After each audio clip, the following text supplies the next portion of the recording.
True Crime South Africa is published in conjunction with Arena Holdings, publishers of Times Live, Business Live, Sowetan Live, and others.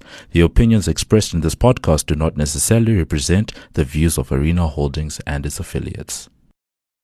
The only noise in the quiet corporate office block is the occasional hum of a photocopier and the distant buzz of telephone conversation as people conduct their business as they would on any other day. On that day, though, the silence is suddenly punctuated by angry voices coming from the boardroom, and then 3 gunshots, followed by a 4th. The gunshots will herald the end of 2 lives, and the beginning of a process that will destroy thousands more, in many cases without any hope of recovery. This is True Crime South Africa. I'm Nicole Engelbrecht, and you're listening to episode 101, A Pyramid of Death.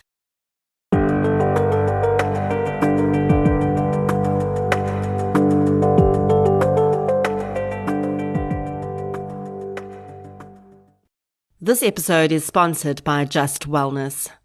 For many of us, the festive season means catching up with friends and family, and it's often a time when our social calendar is bursting at the seams. If you're anything like me at the end of the holidays, I often have no clue how I managed to consume as much food as I did, and it really feels like every get-together is an enormous feast. Significantly changing your eating habits can wreak havoc on your digestive system, and you certainly don't want to go into the new year with tummy troubles. Just Wellness's blend of olive leaf extract and devil's claw or aloe ferox are just what you need to prep your digestive system and boost your overall wellness this festive season.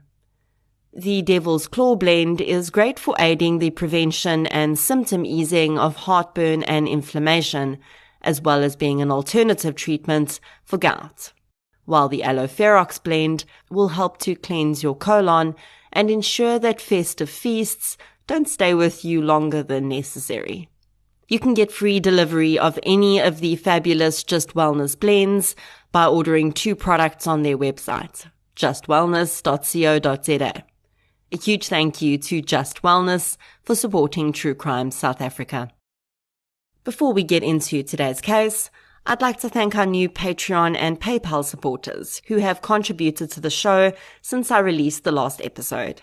A huge thank you goes out to Hannah Smith, Mary K. Bond, Mokhadi Relela, Les, Lufuno Nemutamvuni, Laura Joy Lockery, Talia Galasco, Amy Skoltz, Tilisetso Rabaloa, and Michelle Bossman for your support on Patreon, as well as Lorinda Human, Henrika Steenkamp, and Claire Caldwell for your support on PayPal. Today's episode focuses on a few different crimes. There's a murder-suicide, but intermingled in that is also what appears to have been an enormous Ponzi scheme. Perhaps one of the largest South Africa's ever seen. We often see financial crimes as less devastating and traumatic than violent crimes, and I think this case perfectly shows how there's often no line between the two, and fraudulent activity, greed and deceit can so quickly and seamlessly blend into a violent act, with ramifications that continue on for many people almost without end. My sources for today's case include legal judgments around the financial crimes in this case, media articles, and an episode of Huisgenoot Ware Lewensdramas. So let's get into episode 101, A Pyramid of Death. The following episode may contain sensitive material, including descriptions of violence, sexual assault, or graphic descriptions of injuries to victims. If you feel you may be triggered by such material, please consider this before accessing our content. To access trauma counseling or services, please see the helpline information on our show notes. We don't have a lot of information about the past of the alleged perpetrator in this case, Herman Pretorius. But we do know that in the 90s he was a police officer with the SAPS, and that had seemingly been his entire career path up until the late 90s. Herman, his wife Susan Anna, and their 2 sons were living in a caravan park in Bellville, Cape Town in 2000. They were definitely living in a lower income bracket and barely keeping food on the table. And then one of the many mysteries of this case seemed to happen overnight. Herman Pretorius took up a new trade, investments. And despite him seemingly having no experience to speak of in the field, his star rose quickly, and he was soon hugely successful. Herman did seem to have a few talents in his skill set that must have contributed to his success in this new field. He was known to be extremely charming and seemed to know exactly what people needed to hear in order to feel comfortable, and for almost complete strangers to extend trust, and ultimately their money, to him. He was also a Cape Townian by birth, and had built up many friendships and contacts, especially in some of the smaller agricultural towns in the Western Cape. Herman was also an avid churchgoer, and this undoubtedly helped to build his network, as well as the level of trust many of the very religious people in the small Western Cape towns had in him. Herman could quote the Bible as though it were his mother tongue, and it was not uncommon for him to arrive at meetings with new clients with a Bible under his arm, which he didn't hesitate to whip out to allay the concerns of potential investors. Now, up until this point in our description, Herman could be any other smart businessman. I come from the world of sales, and part of how salespeople are trained is in gaining trust with potential clients. There's really nothing insidious about that. It's just the way business works. As long as you're not lying or misrepresenting your product or service in order to gain that trust or to get the client's business, all's fair in love and sales, right?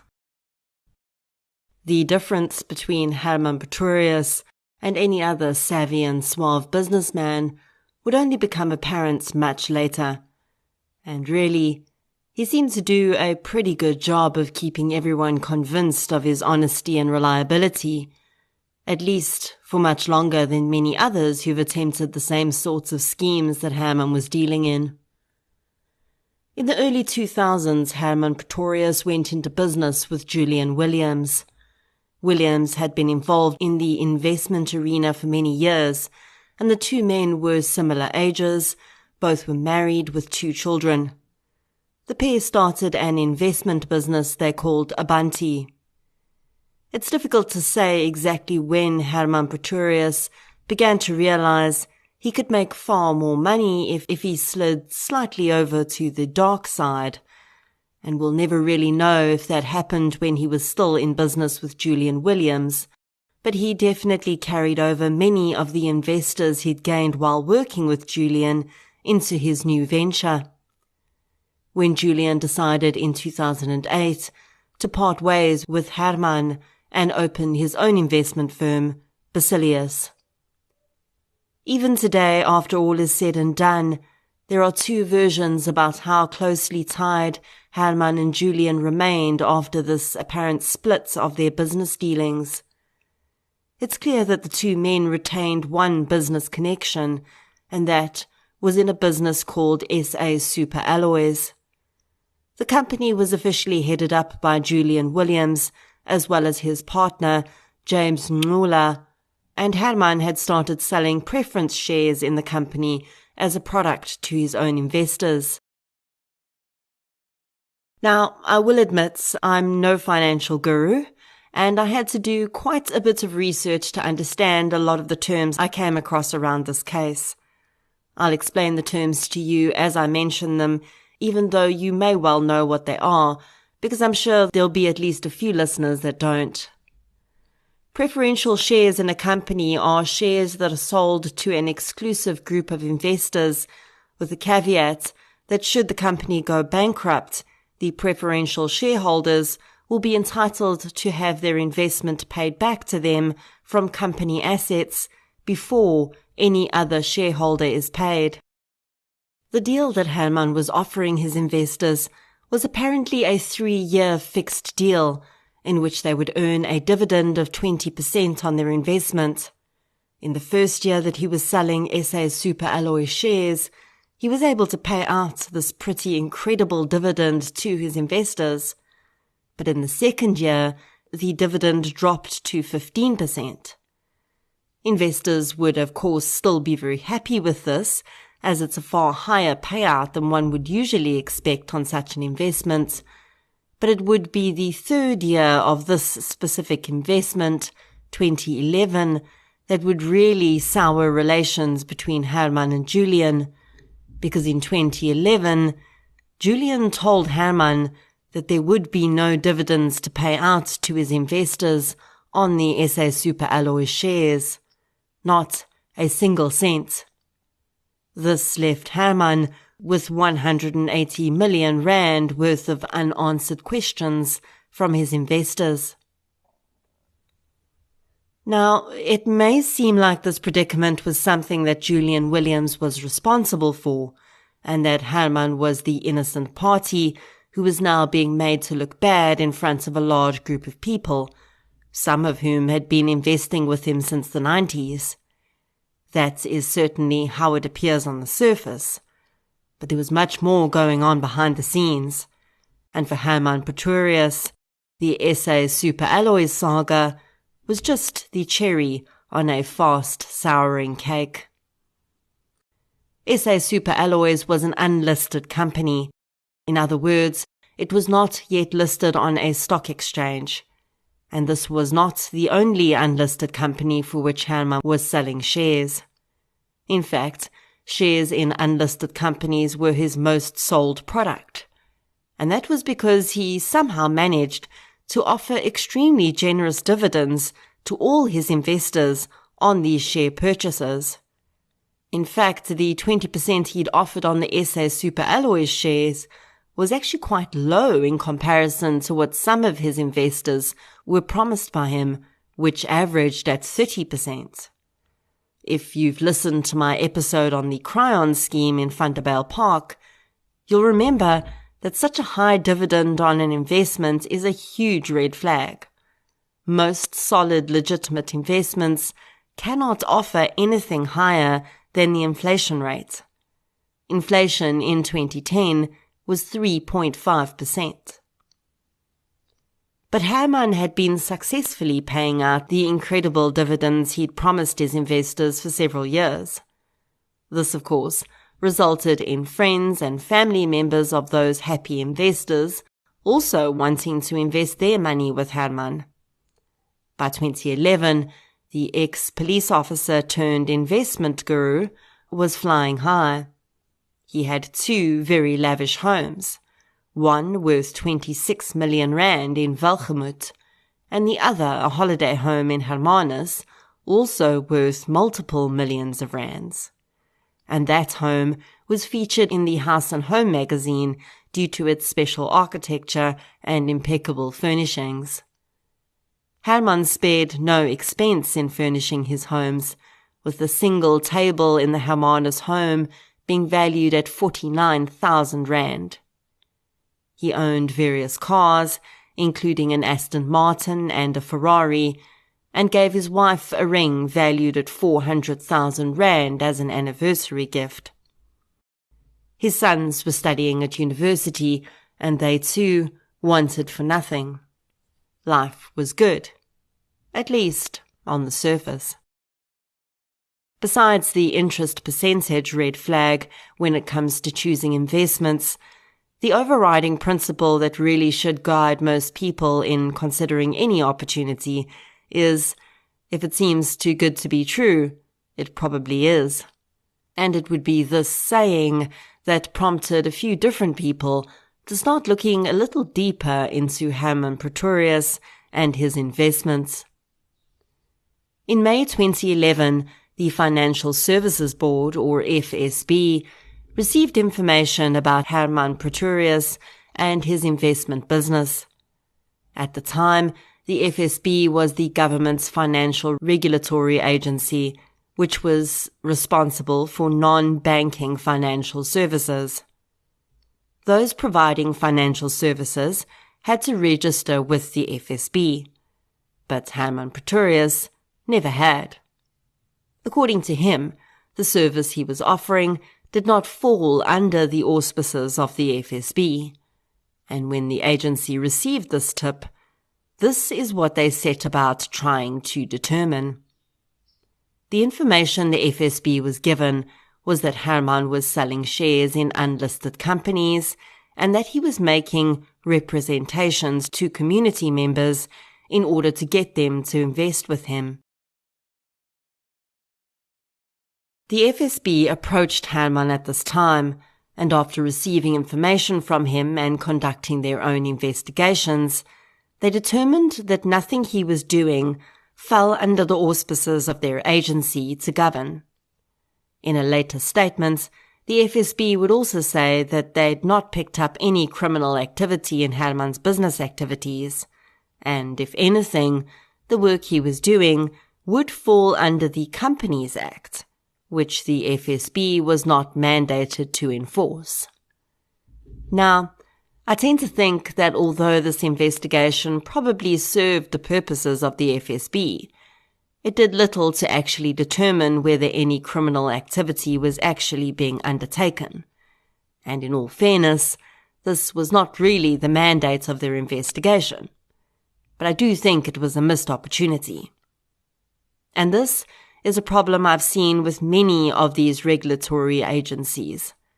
They have a mandate, but it's very narrow, and it seems that many things slip through the cracks because these agencies are not allowed or do not want to think outside the box. One example I've seen of this is the HPCSA, the Health Professionals Council of South Africa. Their mandate is to regulate health professionals registered with the council and ensure that they are practicing in an ethical manner that does not harm the public or the reputation of the profession. But the guidelines they work to are so specific that there is really very little room for broader thinking or a wider definition of harm to the public. In one instance, I approached the council about a dentist who served time for sex crimes against children, and upon his release on parole, once again took up his post as a dentist in a community role, in which he has access to children in a position of authority. When I took this up with the HPCSA, they informed me that because the crimes he was found guilty of did not relate to his work as a dentist, the children he was convicted of sexually assaulting were not his patients at the time of the crimes. They did not have the authority to stop him from working as a dentist. If he'd been found guilty of raping his patients, that may have been a different story. But as it stood, the HPCSA could and would do nothing to prevent him from having access to child patients. I asked, considering their mandate to uphold the ethics of the medical profession, if they thought it ethical that a medical professional rape children, regardless of whether those children were his patients or not. And their answer was that they could not get involved in the private lives of their members unless the matter directly impacted their work as a medical professional. Forgive my segue here, but I do have 2 points to make with it. The first is, do not assume that the medical professional you entrust your or your children's bodies to are not convicted sex offenders. And the second point is that regulatory bodies often have a lot of snarl and almost no teeth. And the teeth they do have will chomp down on only the bits they find enticing, and wholly navigate around these suspicious bits that really should be looked at by someone. And yes, they should be alerting the relevant authorities if they come across cause for concern. but more often than not, they won't. And this, it seems, is precisely how the gaping black hole in Herman Pretorius's activities was missed. The FSB did investigate in May 2011, but they seemingly only investigated the parts that were required of them. And if they did come across anything they found suspicious, but not directly linked to their mandate, it doesn't appear the authorities were notified. At least, not immediately. And when the true nature of what was happening did come to light, it was far too late. Because the truth was that although the FSB did not find anything of concern from the perspective of their mandates and guidelines, Herman Pretorius's investments were far from above board. Although he would never stand in court to face any charges, there is more than enough evidence to show that, at best, his business was shady, and at worst, it was one of the biggest Ponzi schemes South Africa has ever seen. When I covered the Cryon Ponzi scheme in episode 54, The Angel of Thunderbale Park, I explained that although there is a difference between a Ponzi scheme and a pyramid scheme, the words are often used interchangeably in the media and the public's description of such schemes. The term Ponzi scheme was coined in 1919 when an Italian immigrant to the US, Charles Ponzi, devised a scheme in which he persuaded almost 11,000 residents from Boston to invest approximately $20 million with him. He promised exceptionally high return rates within a short period of time by purchasing international reply coupons from other countries and then redeeming them in the US for postage stamps. Initially, he was able to pay these exorbitant returns to initial investors by simply drawing from the capital investments received from the new investors. However, as the scheme was not based on any viable underlying economic enterprise, it eventually collapsed when no more investors could be persuaded to make further investments. Through the years, a multitude of these types of schemes have surfaced across the world, and they are now referred to as Ponzi schemes. Ponzi schemes require that investors make an initial investment to join, while a pyramid scheme often only asks for a purchase of a product, which is either intended for use by you or resale. The key with pyramid schemes, though, is that victims are required to recruit more people to the scheme, and this is how they earn the vast majority of whatever incentive they've been promised. With Ponzi schemes, the buy-in is often financial in nature, and the incentive is an amount of interest they've been promised on their investment. Ponzi scheme participants are not required to recruit new participants in order to earn the interest they've been promised. To be fair, there is often crossover between the elements of a pyramid scheme and a Ponzi scheme, and this happened in Herman Pretorius's case too. Ponzi schemes, just like legitimate businesses, rely on word of mouth and happy customers to spread the word. So often, unintentionally, victims of these schemes are participating in bringing more people into the scheme, not necessarily in a pyramid fashion though, because those new investors are not really under them in a pyramid sense. It would be very clear though that Herman Pretorius was using new investors' money to pay older investors' dividends, and as with all Ponzi schemes, this can never go on forever.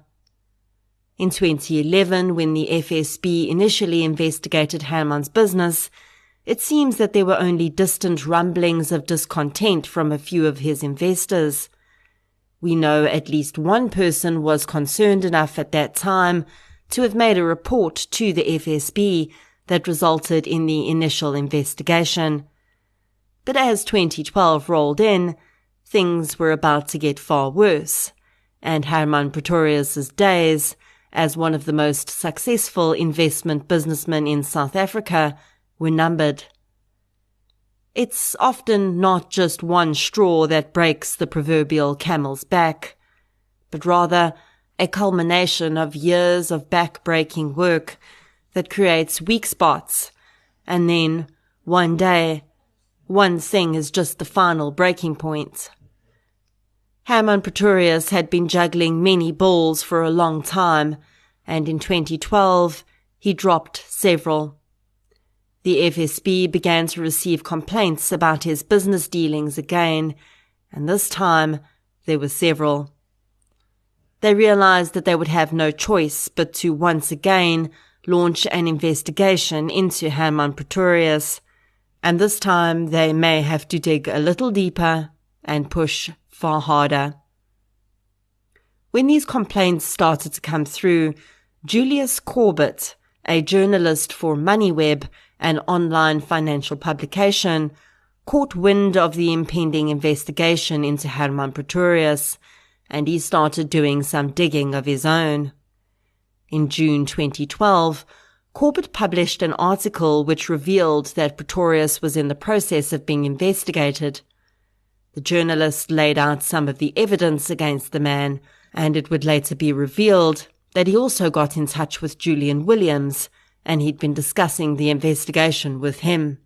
Hermann's investors had already started talking among themselves when they heard through the grapevine that he was being investigated again, but Corbett's article really set the cat among the pigeons, and within days, Hermann Pretorius started receiving more withdrawal requests than he could handle.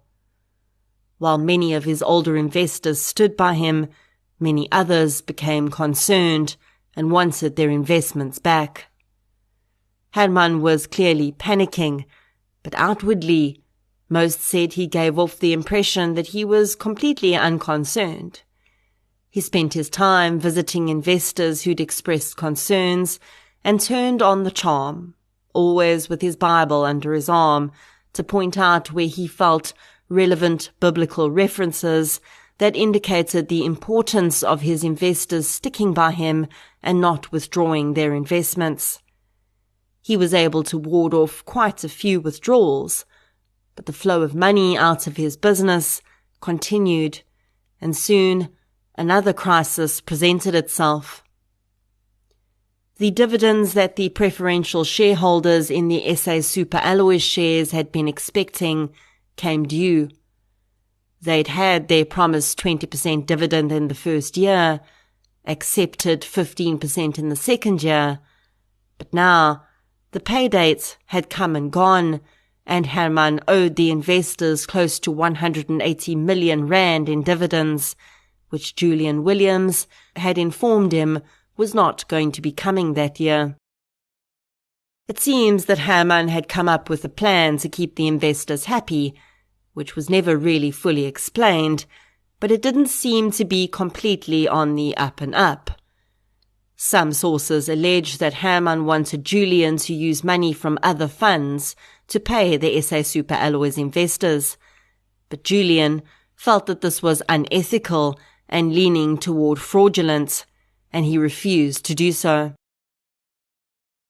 So in the months of June and July, Hermann Pretorius was dealing with multiple withdrawal requests, other investors questioning his ethics, an impending investigation by the FSB, and demands from the SA Super Alloy investors for their 180 million rand in dividends. On the morning of the 26th of July 2012, Hermann Pretorius got dressed and drove to his office in Tyger Valley.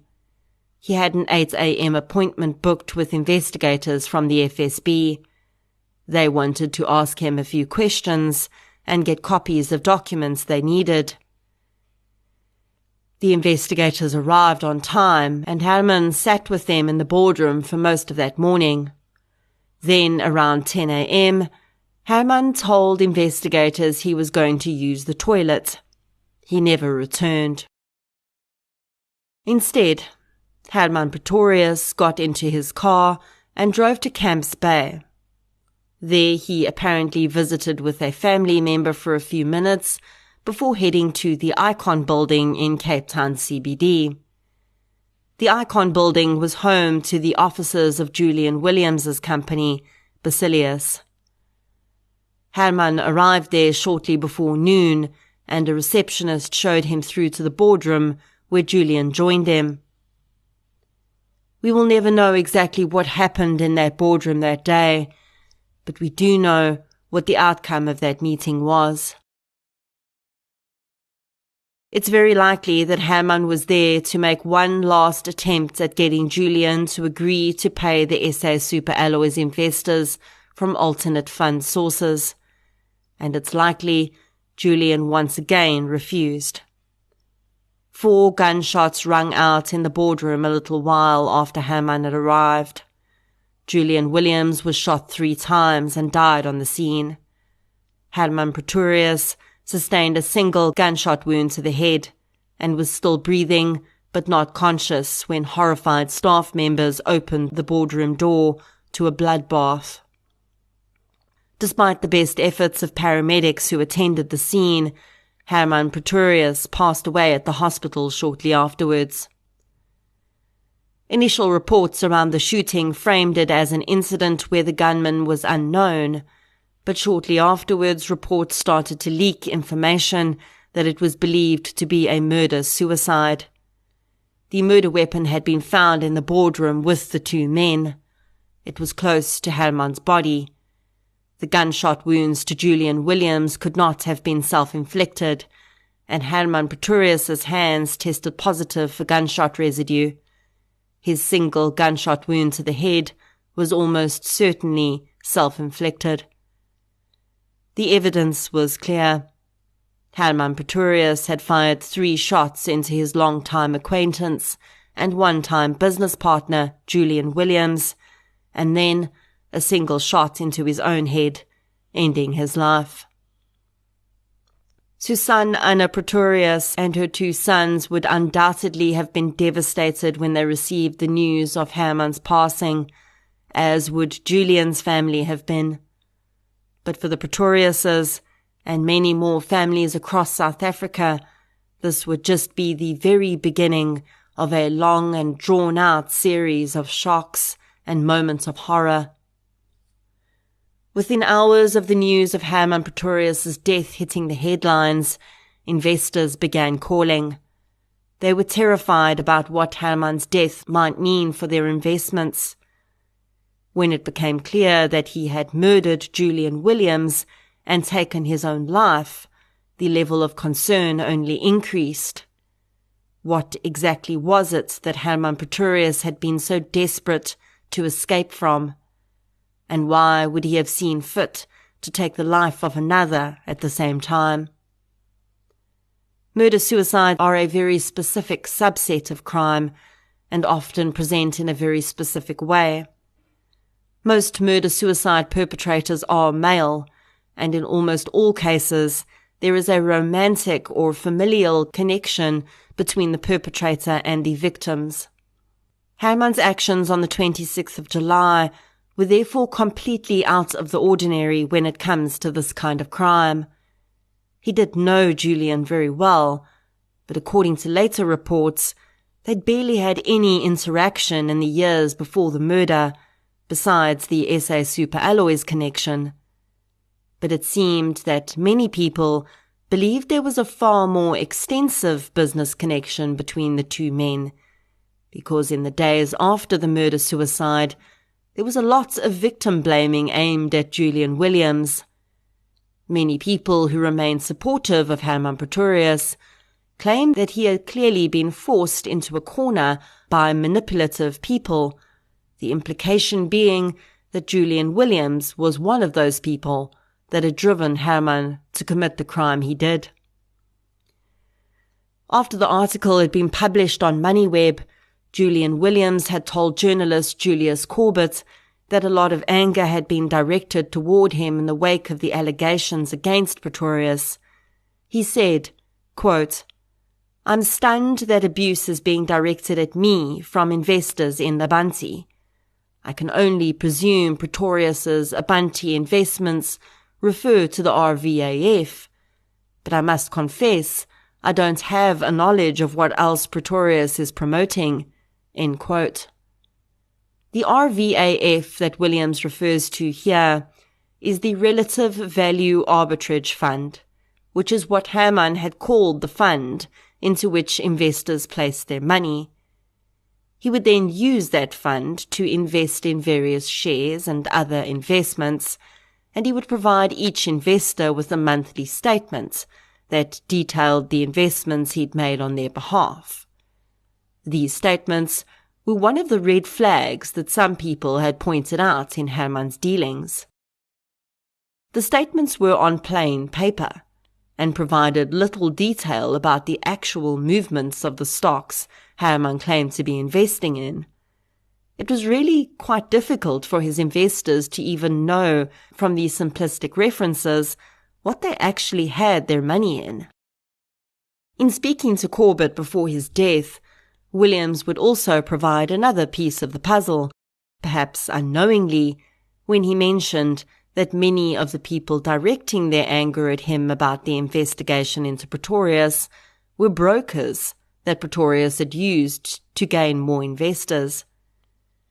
It would emerge that Herman Pretorius had quite a wide circle of investment brokers across the country who were actively promoting his investments to their clients.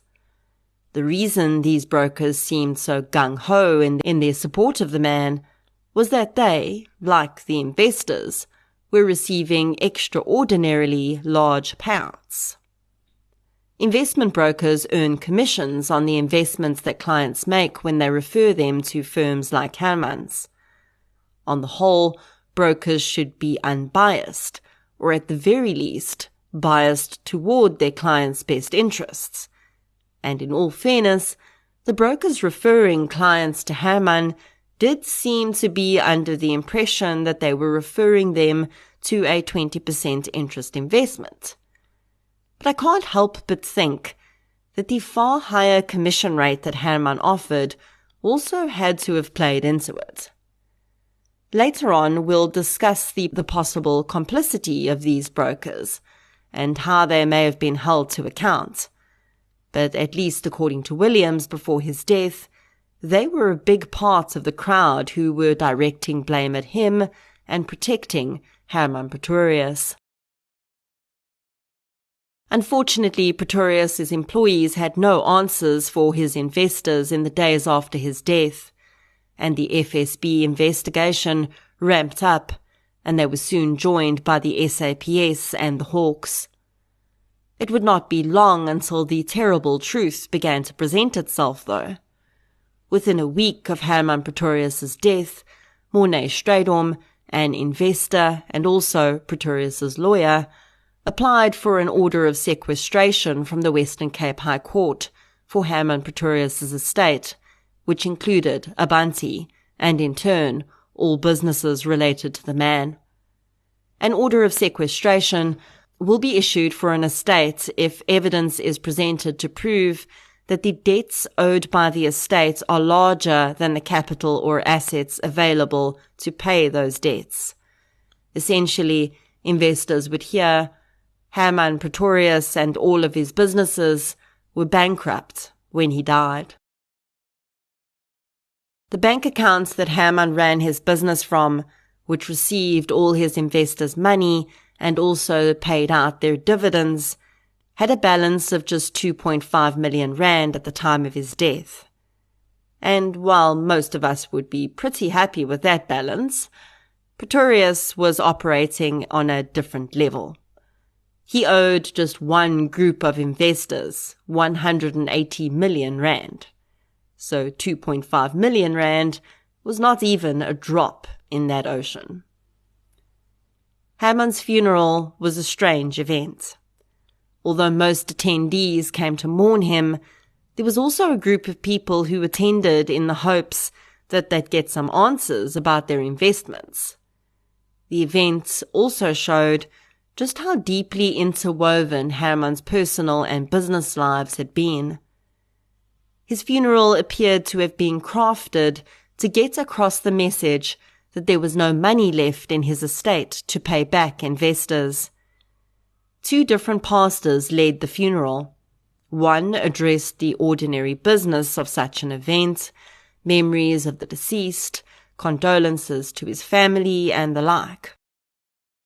The other very clearly addressed the investors present through thinly veiled comments about the mistakes Hermann Pretorius had made. The pastor who led this portion of the ceremony was not only a long-time friend of Pretorius's, but also an investor. He shocked the hall of people when he told them that Hermann had confessed to him a few years before that, quote, "One day I'm going to hurt a lot of people," end quote. The message sent out that day was clear. If you have invested money with Hermann Pretorius, you can consider it lost. For many of the investors, though, it was not that simple. Hermann had not just focused on high-flying business people with disposable income. In fact, that profile of person made up the smallest part of his client portfolio. For the most part, his investors were farmers, retired doctors, and the like. Men and women living predominantly in small Western Cape towns who'd been drawn in by the trust that others had in Pretorius, and of course, his charm, charisma, and smooth-talking skills drew them in too. Many of the investors had handed over their entire retirement funds to Pretorius. These people had been living off the dividends from their investment with Pretorius, and when the man died and his estate was put under sequestration, their income immediately dried up. It's interesting to note how, even when all the news coverage and talk on the street about Hermann and his investments began to reveal the truth of the situation, so many people still held him in high regard and refused to believe that he'd purposefully been running a Ponzi scheme. Susanne Anna Pretorius, Hermann's wife, told journalists and anyone else that asked that she'd had no idea what her husband was doing. She said that she'd played no role in the business and had been a housewife. She had only spent what her husband had given her. Many would refuse to believe that she hadn't known, and perhaps it's possible she'd had her suspicions. But let's face it, thousands of people had not known what Hermann was up to. Many people had been fleeced by him. Whether or not Susanne Anna had any knowledge of her husband's criminal activities, she and her sons were going through a terrible time.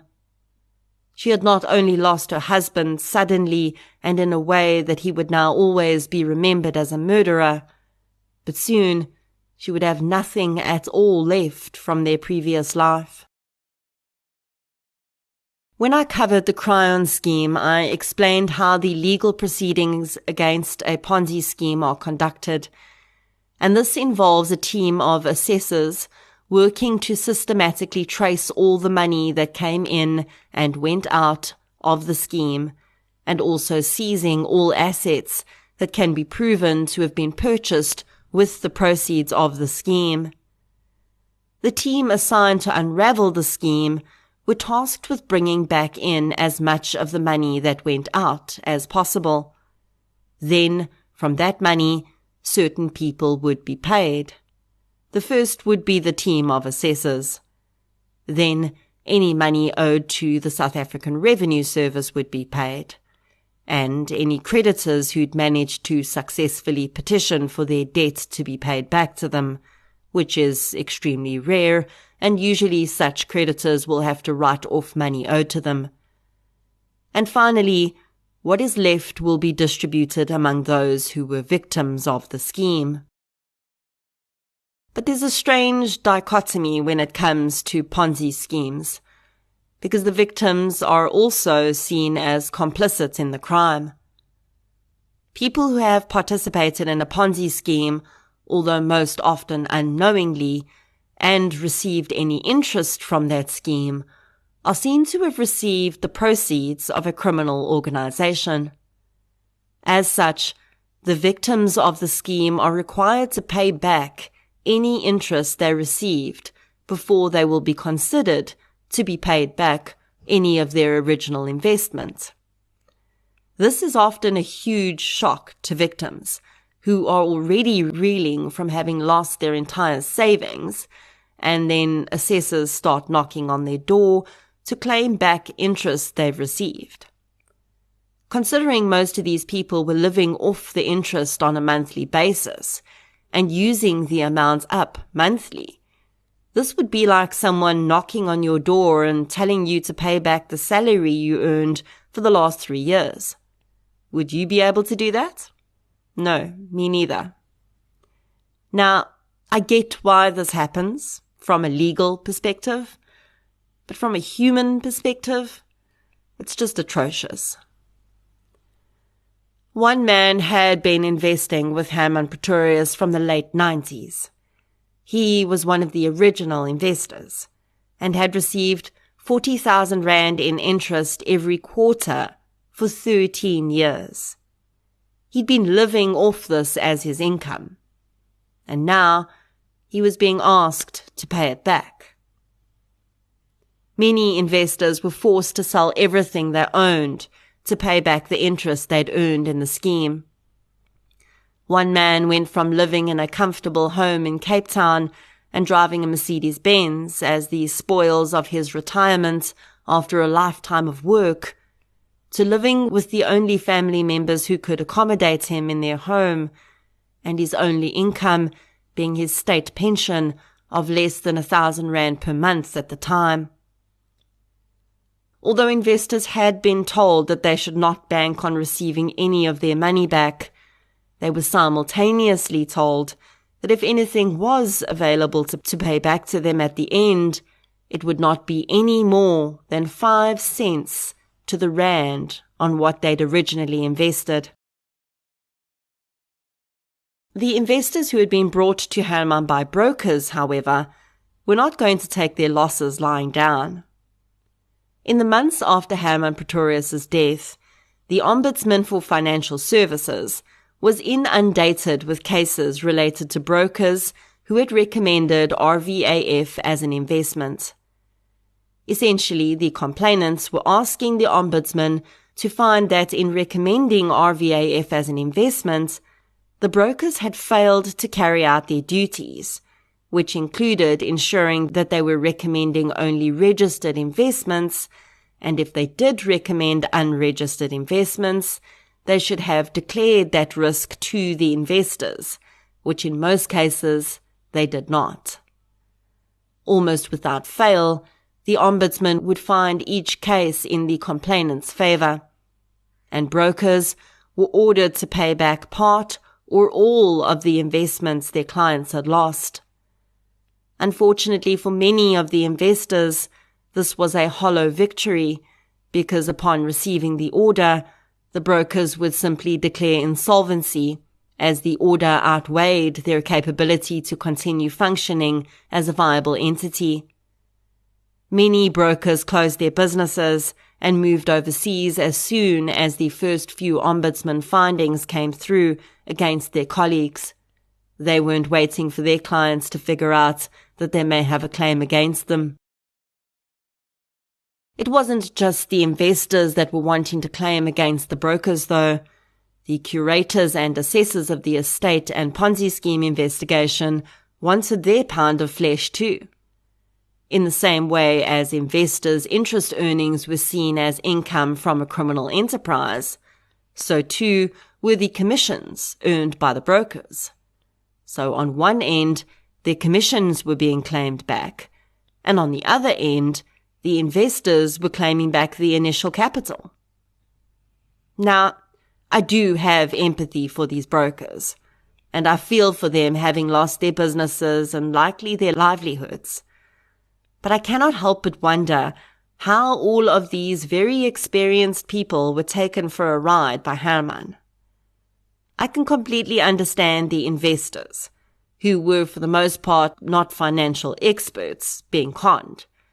But these brokers assessed investments on a daily basis. They knew that RVAF was not registered with the FSB. They understood the risk.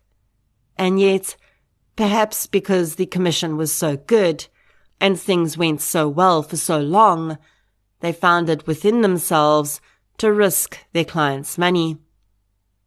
Many of the brokers stood up for themselves at the time, saying that RVAF was just one of the many investment opportunities that had been presented to their clients, and that after attending presentations on the various options, their clients had chosen RVAF.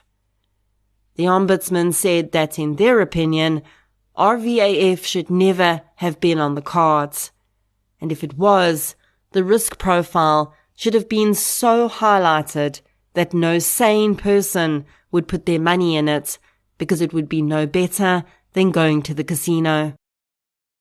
As the waves of damage stretched out from the epicenter of Herman's death, his wife and son struggled to stay afloat.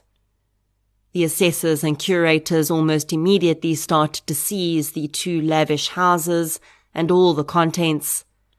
There were also the expensive cars and boats and a significant haul of jewelry owned by Susan Anna.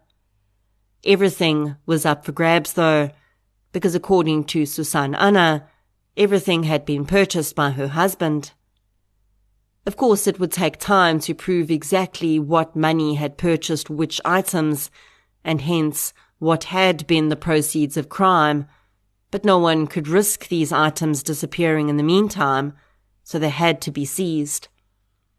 Susan Anna would hire a lawyer and attempt to stop the large-scale seizure of the homes and everything in them, but her attempts would fail, and within a few months of becoming a widow, she was also homeless. She was instructed to move out of their home in Welgemoot. She would be allowed to take 1 bed and 1 refrigerator with her, and a few personal items, such as clothing and photographs, but everything else was considered the property of the recovery fund until further notice. Susan Anna had spent days with the investigators going over everything she knew and remembered from the years her husband had spent in investments. Although investigators pushed the woman, insisting that she had to know something that could help them, and she could not possibly have believed she was living in this legitimate rags to riches story, going from living in a caravan park to owning 2 multi-million rand homes in such a short space of time. Susan Anna continued to insist she had known nothing about her husband's criminal endeavours. For the most part, investigators may have believed this to be true, but a few things she said and did had them wondering. Remember that 400,000 rand ring that Herman had purchased for Susan Anna to celebrate their anniversary? Well, investigators wanted to know where the ring was, because they wanted to seize it. Susan Anna claimed she'd lost it when they were on holiday in Hermanus. Investigators asked whether they'd received any money from an insurance claim on the ring, and Susan Anna said they'd never claimed for it. They'd simply accepted that it was lost.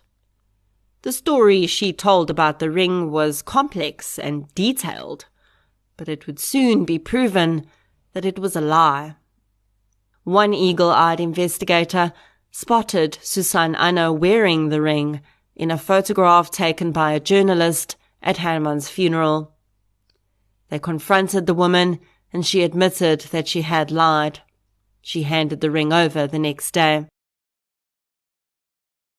Although it seems clear that many people were fleeced by Herman, the investigation would reveal that it was possible that many others were actually complicit in the scheme, and perhaps even after his death had helped to hide funds. The total value of Herman Pretorius's Ponzi scheme was estimated to be 2.2 billion rand. The investigators were only ever able to track down 300 million rand in assets and payments from that amount. The rest seemed to have disappeared into the ether. There were, of course, claims that Herman had taken much of the money overseas. Countries like Malta and Mauritius were mentioned, and investors and investigators alike travelled to these countries to see what they could find, but no trace was ever found. Those who knew Herman were well aware that he hadn't had just one bank account, but a few things had disappeared from his office between the time he'd left and when he killed Julian Williams and shot himself, and when the police seized his office as part of the investigation. One of the items was a black book that Herman had allegedly used to record investment account numbers and passwords in. Several computers also disappeared. Investigators questioned everyone that worked with or for Herman and had access to the office. They also looked into that visit he made to a family member in Camps Bay on his way to the Icon offices on that fateful day, but those items were never recovered. Many investors believed that someone was hiding money, and that although Herman had taken the fall for the Ponzi scheme, he had not been the only one involved, and someone was still benefiting from the missing money. Unfortunately, this could never be proven, and right up until today, the missing multi-millions remain missing.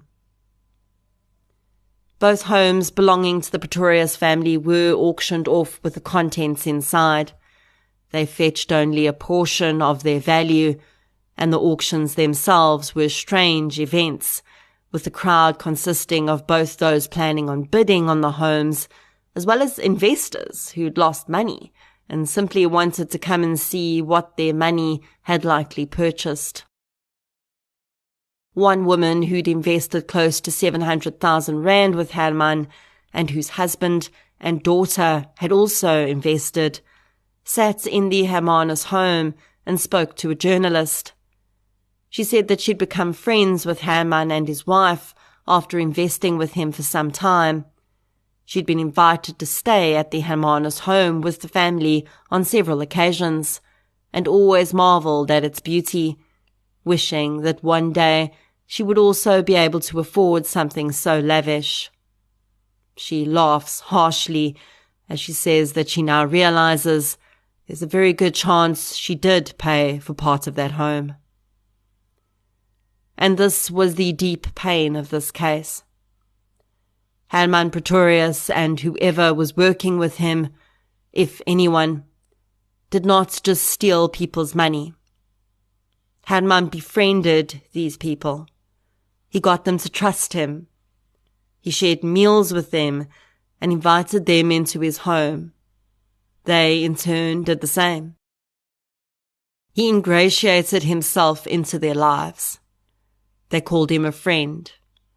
And all the while he knew, as he told that pastor friend years before his death, there was always a ticking clock behind the scenes.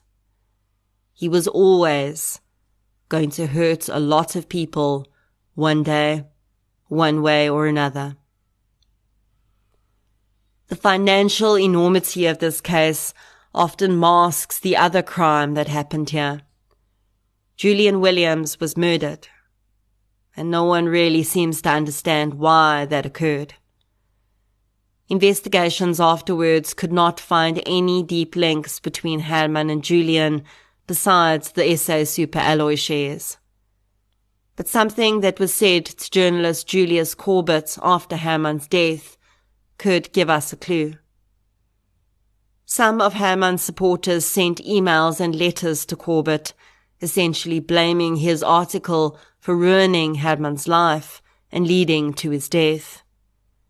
In the letters, it became clear that these people believed that Julian Williams had been the source that had reported Herman to the FSB and the source that had given Corbett information for his article. Both the FSB and Corbett denied this. Julian Williams had not been the whistleblower. But I can't help but wonder if Herman Pretorius believed he was. Had Herman convinced himself that his ex-business partner had been the person who'd lifted the lid on his bubbling pot of criminality. Did this belief, combined with Williams's refusal to use money from other funds to pay dividends, create the idea in Herman's mind that Williams was the cause of all his problems? Usually when a murder-suicide is committed, the murder victim is killed for one of two reasons in the perpetrator's mind. They either believe they are saving the person from something, or they believe they are avenging some wrong committed against them. It seems probable, at least, that the latter was the instigator in this case. 11 years have passed since Herman Pretorius murdered Julian Williams and took his own life. And still, there are ongoing cases, inquiries, and searches for missing money. None of the investors have been paid back any of their money, and it's very likely they never will be. Although the co-directors of Julian Williams's businesses said in the days after his murder that his death would have no impact on his various business dealings, this seems to have been more of a PR effort to stop the drop of share prices, because it would not be long until all of Williams's businesses no longer existed either. As I was researching this case, I tried to put myself in Herman Pretorius's shoes and wonder if, given the right circumstances, I could have gotten caught up in this circle of dirty money. And honestly, I don't think I could. I feel weird if I owe someone even a small amount of money, and it weighs on my mind until I've paid them back. I simply cannot fathom owing people almost 2 billion rand, and knowing that the money I had was not just disposable income they wouldn't miss. It was their entire livelihoods. I'm pretty sure Herman did not set out to get to the level he did. And I'm sure the lifestyle he found himself leading became a bit of a self-feeding monster. His investors expected the person guiding their finances to be successful. It instilled even further trust and reverence if their advisor was clearly successful beyond their own wildest dreams. So, the more Herman took from others, the more he had to appear successful, and that money had to come from somewhere. There was evidence that Herman actually was carrying out a few valid trades, but these were a drop in the ocean compared to the money that was simply being moved around in the Ponzi scheme. If the SA Super Alloys dividends hadn't failed to come through that year, he may well have made it through that investigation. Who knows? But everything happening at the same time brought the entire scheme to a screeching halt. And Herman knew he had two choices. Face the music, the recrimination of thousands, the shame, and a prison sentence, or end his life, and along with it, his responsibility. It may have been interesting to see what would have come out if Herman Pretorius had stood trial. There were rumors after his death about some relatively well-known people in financial circles having been involved in the scheme. And it seems that Herman may have essentially taken the fall for all of them, because his death masked whatever lay beyond that. More than 1 billion rand does not just disappear into thin air without at least one person, and very likely more, actively working to cover the tracks. And so while Julian Williams's children grow up without a father, and thousands of people learn to live in a new financial reality after working their entire lives for a comfortable retirement, someone out there is still benefiting. And more than a decade later, it seems very likely they've gotten away with it. To all the victims of Herman Pretorius' Ponzi scheme, I hope that at some point you've been able to make peace with this terrible crime. And I hope that you've come to realize that you are far more than your bank balance, even though you did not deserve this violation. Julian Williams, rest gently.